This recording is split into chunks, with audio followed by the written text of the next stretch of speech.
time of remembrance with our family. About a week ago or so, my dad asked me to share a couple words.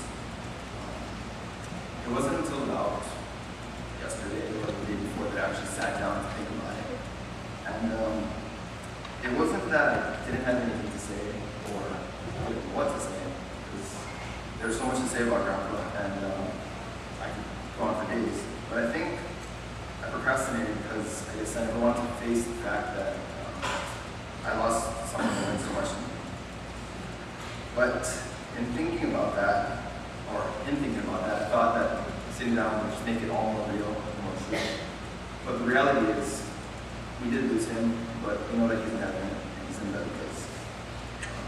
Uncle Glenn, a close family friend of ours, always says that we should just live and share the memories and tell the stories, because that keeps him alive. And, that's our hope, I guess. But in thinking what happened and Grandpa's life and what he shared, I think I was able to just get a better understanding and become more appreciative of how lucky I really was to have shared life with him. So as I began to think what I would say, I simply asked myself, how would I remember Grandpa? And I guess these are my coherent and intelligible thoughts, at least I'm trying. So Grandpa was many things: a great husband, a great father, even a great grandfather. He was a willing chauffeur and a skilled craftsman, an avid golfer, and a loyal friend. Grandpa was also a patient teacher. Although he never stood in front of any classrooms and never gave any lectures, the few words he spoke and the great life he lived showed me how to live my life. Grandpa was patient and caring. Before he did any tasks, he would always take time to read the manuals, even simple tasks. He would sit in the garage in his red chair in the hot afternoon and read. Just open up the manual and read anything: Golf Digest, how to fix a golf club, how to fix a car, how to build a chair. He was always reading these manuals. I remember coming home from school occasionally, coming into the garage and seeing Grandpa sitting slouched in his chair with his hat over his head and the manual still in his hand. I actually wondered whether he was even reading these manuals or he was just sitting there sleeping. After he was done reading the manuals, he would go into his workshop and work for hours to finish whatever task he was doing. He wouldn't finish until the product was perfect. He made everything look easy, from building chairs, laying concrete in the garden, or building a table for me to play with my Legos on when I was young. Since growing up, I've tried to do many of these tasks that Grandpa once made look easy. None of these tasks are as nearly as easy as he made it look. Grandpa's patience and kindness was not only with his crafts and with his grandchildren and his children. When Chibi was around, his dog, as we saw earlier in that slideshow, he would bathe him regularly. Then, after bathing him, he would sit in the hot sun in the driveway, combing through Chibi's hair, looking for every last flea and tick. This was a weekly routine. Also, he would feed Chibi by hand occasionally when he wouldn't eat, when he was being stubborn. Eventually, Chibi became so smart that he would only eat if Grandpa fed him. And sure enough, Grandpa fed him every night. Grandpa was selfless, caring for others only, putting their needs ahead of his. He never complained about driving Grandma everywhere or having to take her anywhere. He always put our schedule in front of his own, canceling golf plans, changing his schedule just to pick us up in the afternoon from school and drive us to practice. If we ever needed a ride, we could just ask him, and he would check with his pal Chibi, saying, "You want to go for a ride, boy?" He would grab the leash, saying, "Lucky you get to go riding today, yeah?" Give Chibi a couple pats on the head, and we'd be off, dropping whatever he was doing to take us wherever we needed to go. Grandpa often gave up his afternoons to drive us to our games and to watch us play. During our games, he would sit in the outfield, oftentimes by himself, listening to UH sports and eating his peanuts. And he'd watch us play baseball. After the game, we'd go out to dinner, Zippy's or wherever it was, or we would go home and have dinner with Grandma. He would say, "Good game," or "Good hit." Sometimes I hit the ball so well, he'd give me money. I really looked forward to hitting when Grandpa was there. that was the closest to being a professional ball player I ever got. When he would come to the basketball games, I'd come home and he would, again, good game.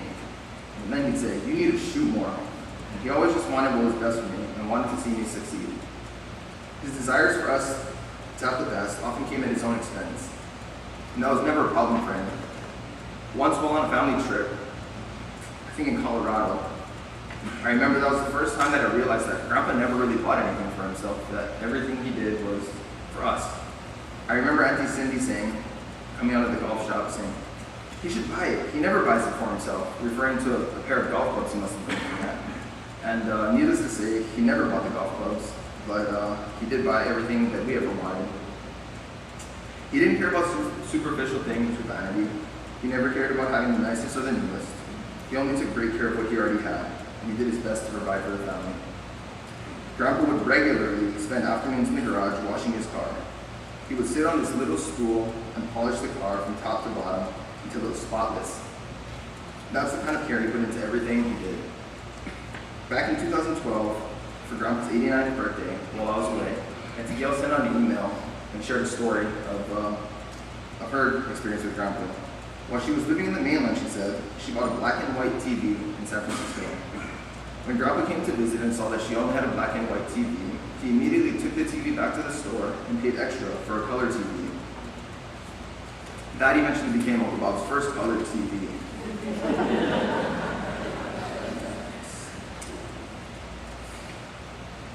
I can see Grandpa doing that for someone like us, but never for himself. He only needed the simple things: golf, friends, family, and chibi. Although Grandpa never spoke much until his very late years and very late months, Grandpa was wise beyond measure. He rarely if ever got upset. There was only one time I really remember him getting angry, and it was more of a righteous anger. See, he had a piece of property that he rented out, and for years it was in disrepair, and he never raised the rents, for whatever reason. When someone mentioned charging more rent, he quickly and sternly said, no, we're not renting out a palace, you know. And that was the end of the discussion. That, I think, was just a reflection of his honesty and his integrity. When Grandpa spoke, we all listened.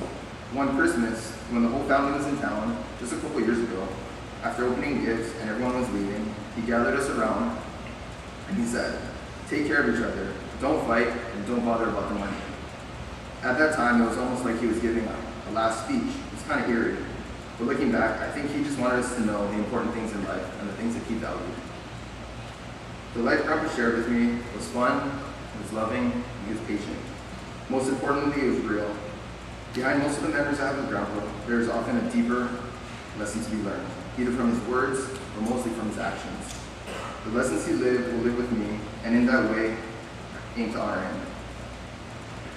I'll leave you with this quote from Donald Miller, a New York Times bestselling author. He writes, we live in a world where bad stories are told, stories that teach us that life doesn't mean anything and humanity has no great purpose. It's a good calling then to speak a better story, how brightly a better story shines, how easily the world looks to it in wonder, how grateful we are to hear these stories and how happy it makes us to repeat them. For me and many friends and family, Grandpa's life was a great story. He may not have been perfect, but he was perfect for me and perfect for our family. And I'm lucky to have lived my story with him. Well, as many of you know, my name is Sean, one of Grandpa's grandchildren, and I should have gotten together with Reed to find out what he was talking about, because he touched on actually a lot of things that I have written down here. So I'm gonna have to scratch and improvise, but and I'm not joking, right? But I will touch on a few things that, Grandpa, he would always give us rides to our games, practices, pick us up from school, and Chibi was always there for the ride, all the way to the very end.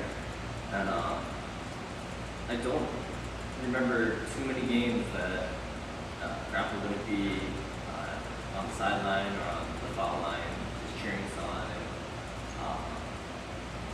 If you don't know, Reed and I grew up playing sports year-round, and he was always there, and that was pretty impressive because we all have busy schedules these days. And, he took the time to be there for us, aside from just golfing and spending time with Grandma and things that he had to do.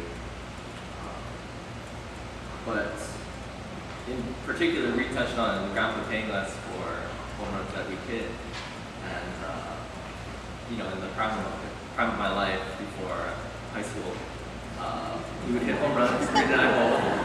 Reed and I both pretty successful back then, and he gave us $5 each, and that was the highlight. It was come home and Grandpa had money to give us, and he was always very generous with everything he did, always sacrificing, like Reed said. And when I was in high school, I didn't have my own car until I graduated.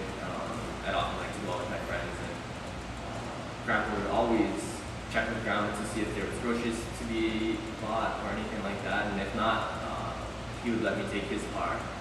And maybe he had plans, but he would always let me do my thing with my friends, and gave me that opportunity. Something that you might not know about me, or many of you, is that my middle name is Hajime, that of Grandpa's first name. And they say that we don't often appreciate things until they're gone. And here I am, 29 years old, and it was my middle name, and that was that. But when Grandpa had passed, it then kind of struck me that, hey, I will always have a part of him with me. And I will do my best to make him proud and keep him happy. Something that Reed and I were sitting here while the slideshow was playing earlier, and something that I feel like I've got from Grandpa that passed over my dad.